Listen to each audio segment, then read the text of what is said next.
A couple of years ago, Laura and I decided to tackle 365 activities in 365 days all around New Zealand. It was an epic year that we dubbed as New Zealand's biggest gap year. Today we are looking at day 37, in which we decided to do rail biking in Taumarunui. If you're not sure what that is, just check out the video, and at the end of the video, catch up with me when I'm gonna go over all the questions that we received the first time we published the video. See you then!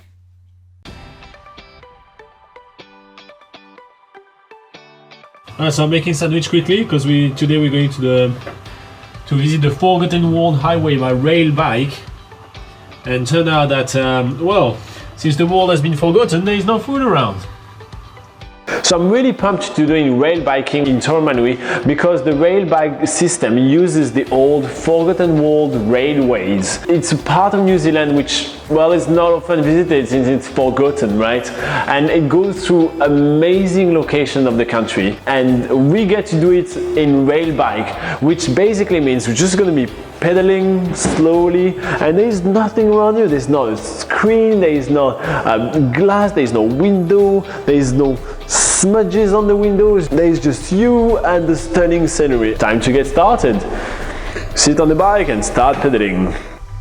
At the start, the scenery is huge, dramatic hills covered in all sorts of farm animals. So there's cows, there's sheep, there's deer, there's alpacas, everything on those hills. And there's a lot of fantails. Fantails are a New Zealand native bird, and they're really cute.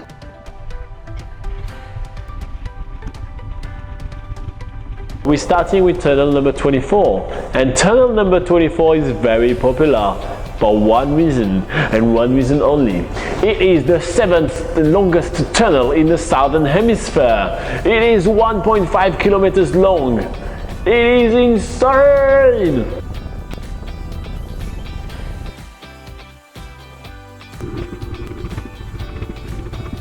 Back on the railway, we spot a herd of goats just hanging on the railway line. They spot us and they just run in a straight direction, directly on the track. So we sort of get the confidence to just like pedal a bit faster and just try and keep up with them. There's all this room on the side of the tracks, and they will not move. They are just heading straight on the tracks like they are a rail bike themselves. And then eventually we reach a bridge, and there is nowhere for the goats to go. They have to cross this bridge or jump off it. I'm freaking out because I do not want to be the cause of death of goats. So we're slowing right down for the bridge. We're giving these goats plenty of time, like, now is your chance to get off the railway, goats. Why are you not getting off? And it's hilarious, like, how long this goes on for and how many opportunities they have to leave the track, but no, they just want to stay right in the middle. We are looking at goats' assholes for about 2 kilometers.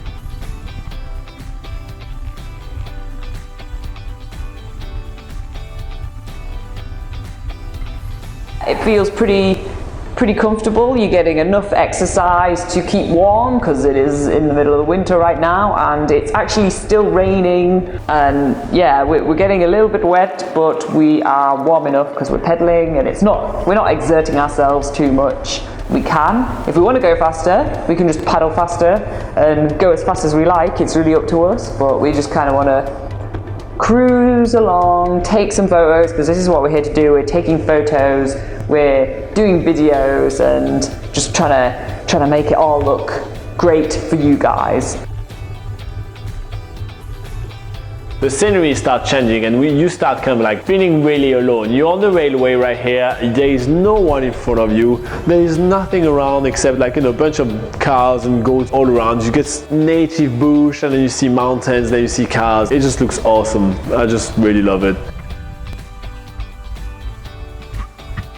When there is a bit of a scenic place with a beautiful bridge, we stopped along the way, and Terry made us some coffee, and he had some homemade slice for us, and he just told us a little bit, more history about the area, and we had a little chat. Then there is a lot of bridges too. So the bridges have absolutely no safety on the side, which is quite cool. So you can lean and look a little bit at the bridge, and it's let's say just a piece of wood, empty, piece of wood, empty, piece of wood, empty. So you kind of see a lot of those little things.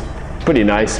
Now, you know, we get some green lush hills, and you get some side of the mountain with like some green grass and a lot of sheep grazing, and it just looks amazing. It just, you like, yeah, the forgotten world, that's exactly what it is, you know. It's just left behind, hasn't moved for decades, hasn't changed for decades. The only thing that have changed, that is now more vegetation around, that's it, you know. There is nothing else, and it's amazing. I love it. We're travelling through some more bridges, which you can see how long these bridges have been left here. There's like moss and different vegetation growing out, in and around. It looks forgotten, gives the name of it Forgotten World Railway. Yeah, everything looks forgotten here, and you feel so sort of alone while you're doing this journey, like you're out in the wilderness, there's no one there to disturb you, just you and the railway.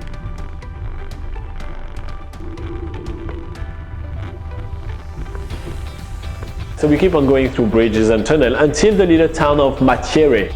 This town, during the mining days where railway once serviced this town, used to have about 750 people living in it. Now within the town, only 8 people remain. Now these people must be the forgotten people. See you later, my loyal subjects. Like any return journey, whether it's a hike, whether it's a bike, whether it's kayaking or anything, you return twice as fast as you went the other way, because we've taken our photos, we've taken all the pictures, and we're just going to enjoy speeding down the Forgotten World Railway. Shower!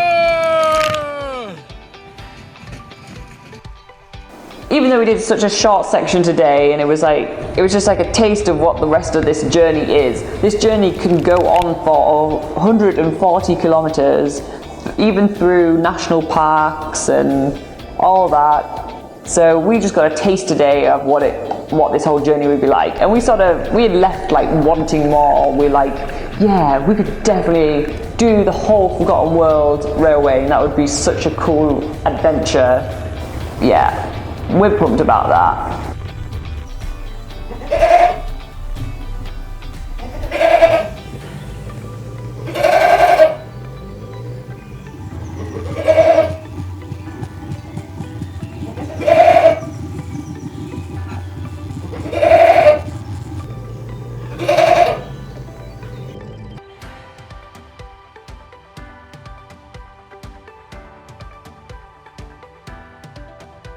Alright, so rail biking is kind of weird stuff, plenty of goats, and yeah, overall just a fun adventures.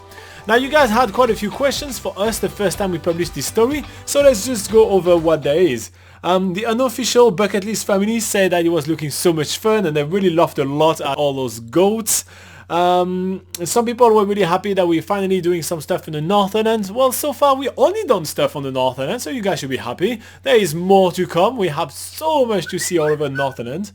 And we also had Why in the World, which is a fun YouTube channel, you should check it out, that is asking us if we got tired doing all that rail biking over, over this long period of time.